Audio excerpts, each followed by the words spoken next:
Hello, my name is Mira Ba, and I'm a junior at Montgomery High School in New Jersey. As I started thinking about what I wanted to major in college and what my career should be, truthfully, I felt very lost. In talking with family and friends, I realized that so many others are in the same boat as me.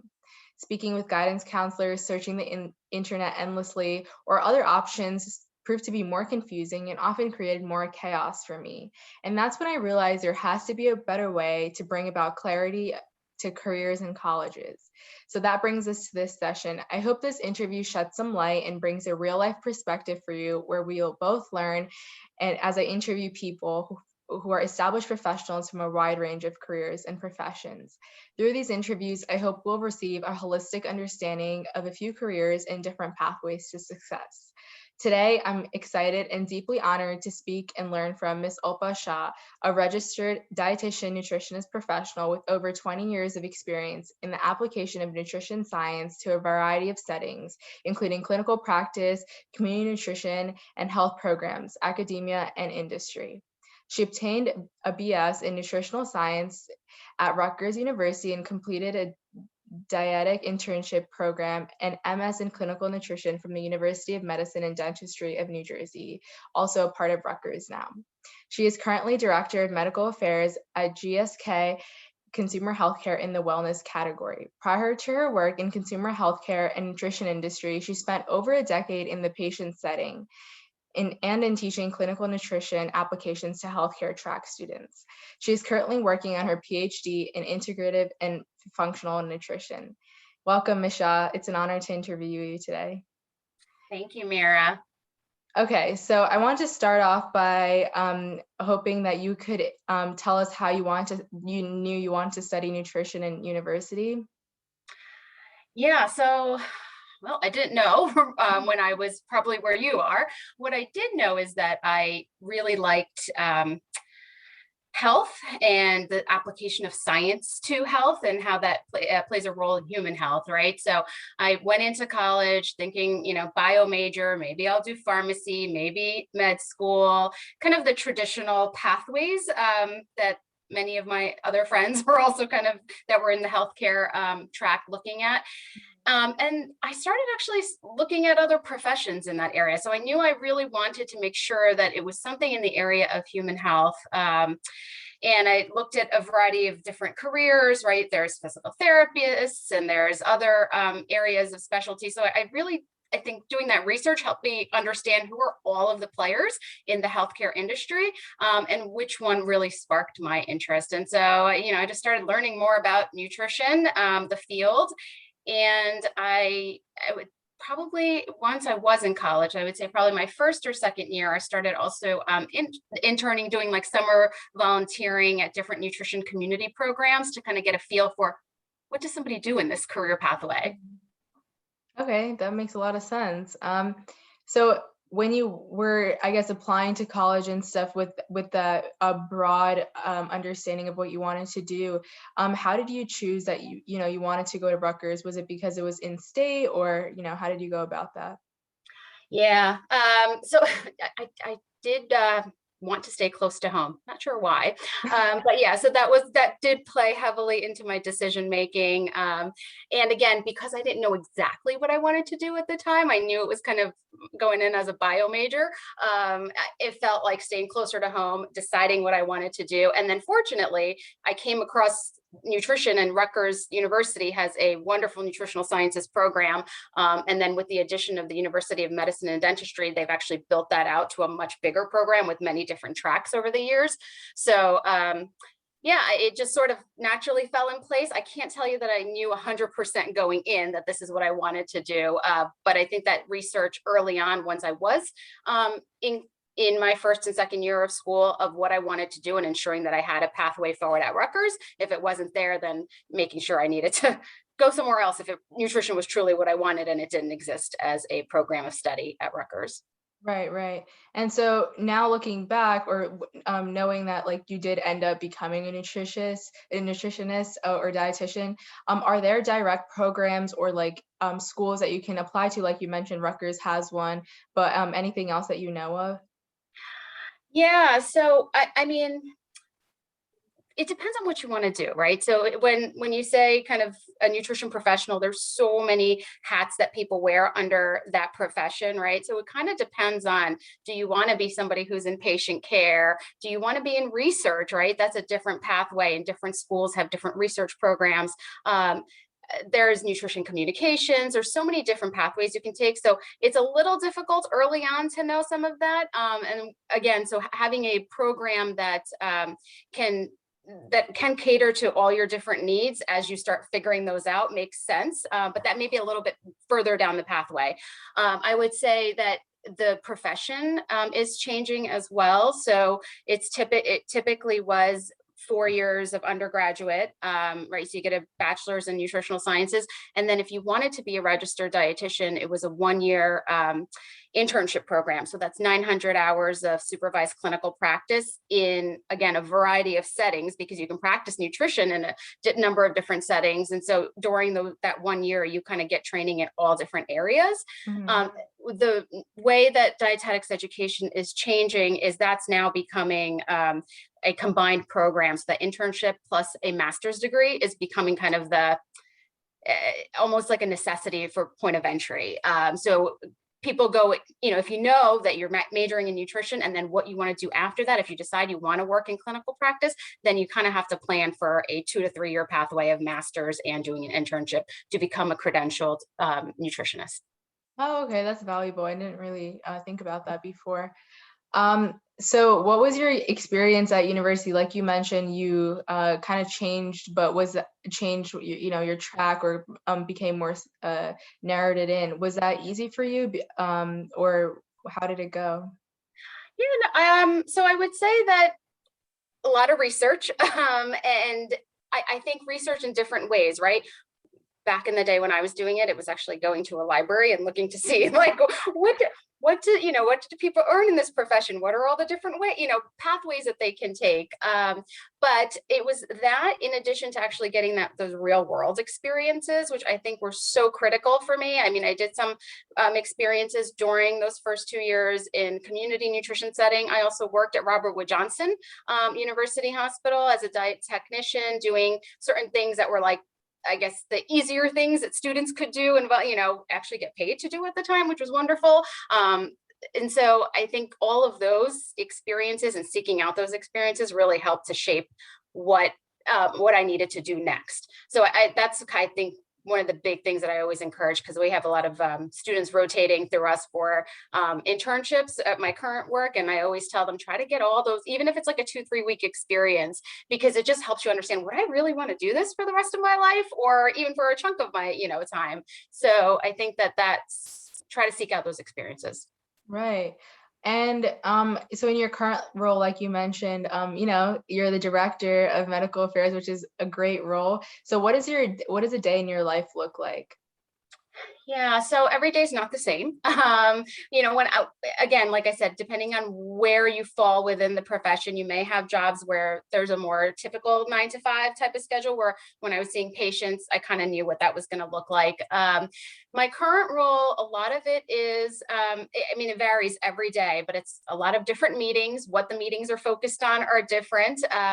But typically what my role entails is evaluating and looking at new research in the area of nutrition, and then how do you translate that research, and how do you apply it to promote health and wellness, whether it's through products, right? So we obviously sell products, or if it's through communications and education that we do, which is more generic in the space of nutrition. So a lot of it is focused on that, and then it's interacting with a lot of different people who ultimately become the business, right? So it's marketing colleagues and regulatory colleagues and legal colleagues. So it's being able to take that information, translate it for my internal colleagues as well as for external use. And so that's kind of a lot of what my role is. And I would say it's not the same every day, but it's always exciting.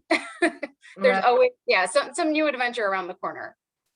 So like you said, you have had like experience working in the patient setting, and then now into the more like industry and like professional side of things.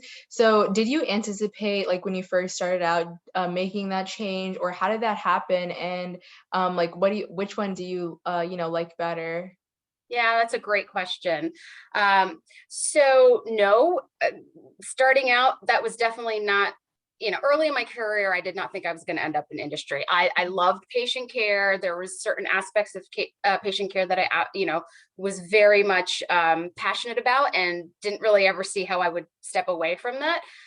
But it was one of those things. It was through networking and kind of the point in where I was in my life at the moment, going through some transitions, and an opportunity came up. At the time, it was at Pfizer Consumer Healthcare, which is now part of GSK Consumer Healthcare.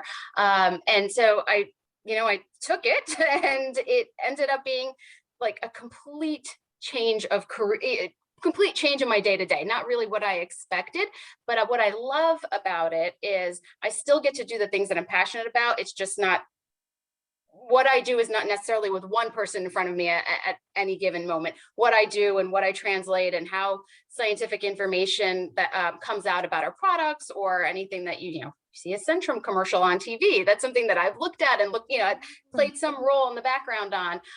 That kind of stuff. I'm reaching a much broader audience, right? So I do miss my one-on-one patient care sometimes, because you learn so much from those interactions with patients. But at the same time, I'm so thankful that I can do it on a broader scale. And I always leverage, even now, every day, all the experiences I got from patient care, because I just don't think I'd be the professional that I am today had I not had those interactions with patients for 10 years prior to kind of making the change. Right. Well, that's wonderful that you can, continue those aspects that you love from your previous, I guess, work into what you do now. So kind of piggybacking off of that, what type of people are suited for this profession, or are there certain skills that you need to have, along with obviously all the things that you learn, but what about like personality wise? Yeah, I think that's a good question. Again, I think it depends on what pathway you take in nutrition, right? So I've come across many nutrition professionals that are just excellent communicators, and I've seen them land in roles that are perfectly suited for them, whether they're, writing for some fitness magazine and really translating science to a real lay level.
All right. Thank you. So, for closing out all of this, if you had to go through the college admissions career process all over again, would you do anything differently? I mean, your journey has been really amazing, but looking back, would there be anything that you would do differently? Well, there's always things that I would do differently, but again, like I think even that example that I just gave you, if I had not done patient care, I don't think I would be, um, wouldn't be as good as doing what I do today, right? So all of those experiences, I think, built upon each other. As you mentioned earlier, I decided now, not too long ago, that I wanted to go back and finish my graduate education. So I'm working on my PhD right now, because I've actually realized that I do have a strong interest in research, which was not remotely in my plans 20 years ago when I was in school. I was all about patient care and taking care of patients, which I think is still important, but I feel like the research that informs how clinicians take care of patients is just as important to be built upon, and to generate new evidence, right? And so that's kind of where I'm going to be focusing my future on, or my future pathway in my career. And so I would say there's always things I wish I did this, or I wish I did that. But I think being well informed in the decisions that you do make, and not making them on a whim, like taking that time to explore and do the research, you'll make good decisions that allow for them to be built upon, which again, all of those things are invaluable when you look back. And that's what I see when I look back. I don't think regret. I think, oh, I'm so glad I did X, Y, and Z, because those things really make me who I am today. Right. That's wonderful. So if you can, tell us, what is the best part about being a nutritionist or a dietitian, not necessarily in your current role, but just, in general through all your experiences? Yeah. So I love looking at research, and then how do you translate that into like everyday usable information, something that, like, I look at a research study, it's like, oh, that's really cool, and how do I tell that to all the people that I love and my friends and family, so that it makes something better, one small change that they can make that's better for their lives. So I think that's kind of what I get out of it. There's always these little nuggets of information when I look at new research, and I'm like, oh, that little thing, if we did that every day, it might be helpful for us, right? For long-term, promoting long-term health. And so that's kind of what I found really exciting. It's that piece of it's never gone away, whether I was in patient care or what I'm doing today. That's kind of what I've always found really interesting, finding those nuggets of information, those easy things we can all do to help improve our health. Right. Because your job is so important, since you really are like, health affects everyone, right? And we all want to live like long, healthy lives. So what you're doing is really important. So, well, thank you so much, for this interview. I think we all learned a lot.